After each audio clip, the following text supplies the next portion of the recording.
আসসালামু আলাইকুম, আমি আকাশ। আজকে আমাদের ব্লগের সেকেন্ড পার্ট। ওই দিন যে বলেছিলাম মেলা বন্ধ থাকার কারণে আমরা আহ আপনাদের মেলা ঘোরাতে পারিনি, আজকে আপনাদের মেলা ঘুরিয়ে দেখাবো। আসসালামু আলাইকুম ইমরান। আমি আবির আছি আপনাদের সাথে। আমরা আমাদের গত দিনের যে ব্লগটি ছিল আমাদের মেলা ভ্রমণের, ওই ব্লগের আজকে সেকেন্ড পার্ট। আজকে আমরা আবার যাবো আমাদের ওই মেলায়। আমরা খবর পেয়েছি এই মেলাটি আজকে চালু হয়েছে। ওই দিন বৃষ্টি পড়ার কারণে মেলাটি স্থগিত আছিল, আজকে আবার চালু হয়েছে।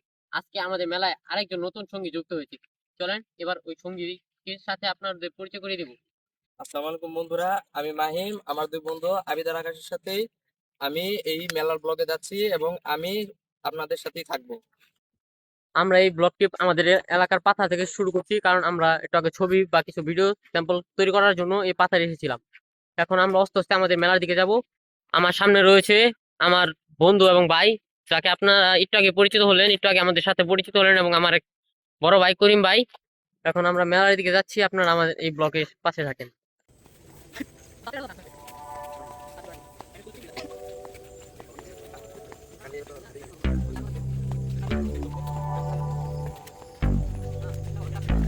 আমি প্রথমে তো বিষয়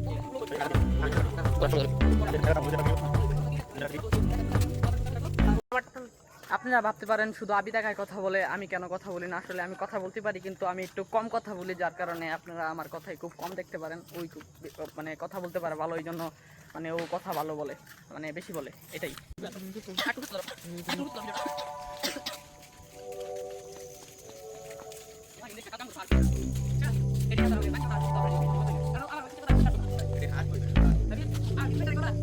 আরে আমি কমেন্ট ক্লিক করছি না, আমি হেয়ার কমেন্ট হেয়ার কথাই ছিলাম।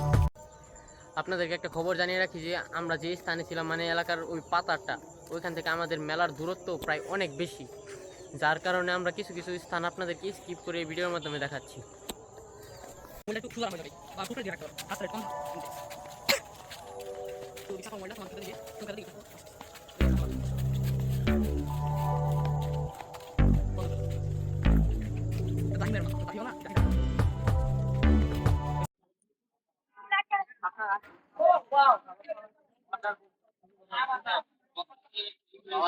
এই যে দিকে বাহুবলী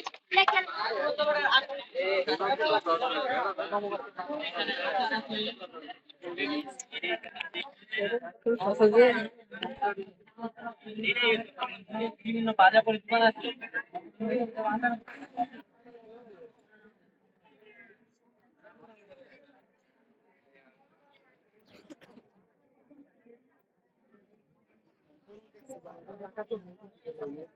এখানে তিনজন আছে, তাই তিন রকমের আচার নেই।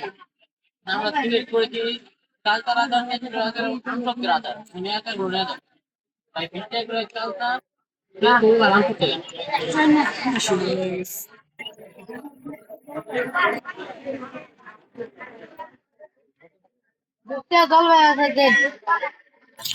আমরা পরিস্থিতির কারণে আপনাদের রিভিউটা দিতে পারছি না, রিভিউটা। এখন আমরা যাবো আমাদের সামনে একটি চানাচুরের দোকান রয়েছে, ওখান থেকে চানাচুর কেনার জন্য আমরা আসলাম।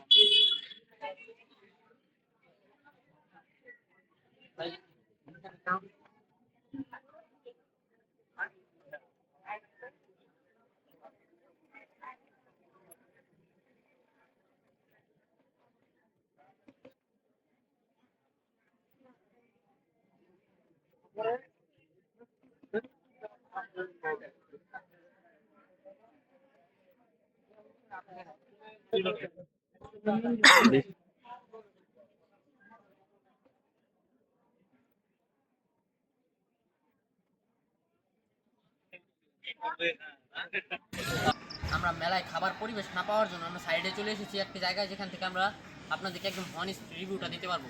এখন আমি মাহিম এবং আকাশ খাবো এবং আপনাদেরকে প্রত্যেককেই একদম লিগেল যে রিভিউটা ওইটা দিব। আকাশ নাও।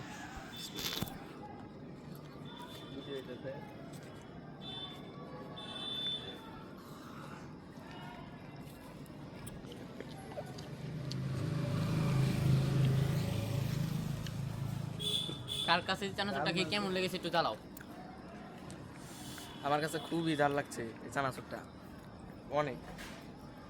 আমার কাছে মনে হচ্ছে চানাচুরের সব কিছু ঠিক আছে, বাট চালটা একটু কম হলে খেতে একটু মজা হতো। যার জন্য কেউ যদি এখান থেকে চানাচুর কিনে তাহলে চেষ্টা করবেন কম ঝালের মধ্যে নেবার, তাহলে আপনারা বেশি ভালো পাবেন। এখন আকাশ তুমি তোমারটা জানাও। আই থিঙ্ক আমারটা তোমার মতনই, তাই আর বলার দরকার নাই। আমরা রেখে দিয়ে লাই। আমরা একটু মাটা দেখাই। এখন আমরা তিনজন তিন রকমের আচার এনেছি, এখন সবাই আচারটা খাবে এবং আপনাদেরকে আচারের রিভিউটা দিবে।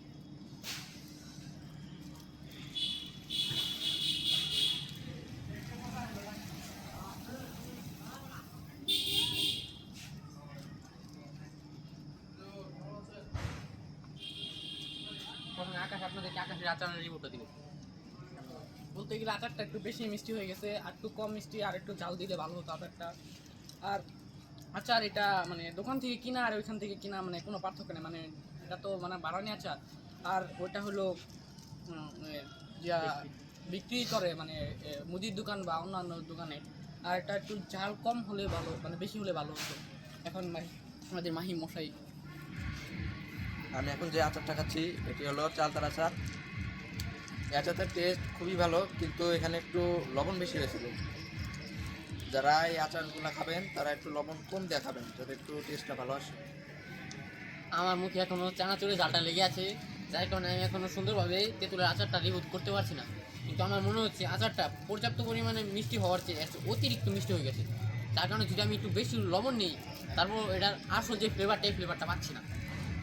আপনারা চেষ্টা করবেন একটু টক জাতীয় আচারগুলো নেওয়ার, কারণ টক মিষ্টি মিশ্রিত যে আচারগুলো ওগুলো খেতে এতটা ভালো হয় না। আর আজকের ব্লগটা এখানে আমরা সবাই শেষ করছি। ওইদিকে আকাশ এবং মাহিম খাচ্ছে, আর এখানে আমাদের ব্লগটি সমাপ্ত হলো। দেখা হবে নতুন আরেকটি ব্লগে।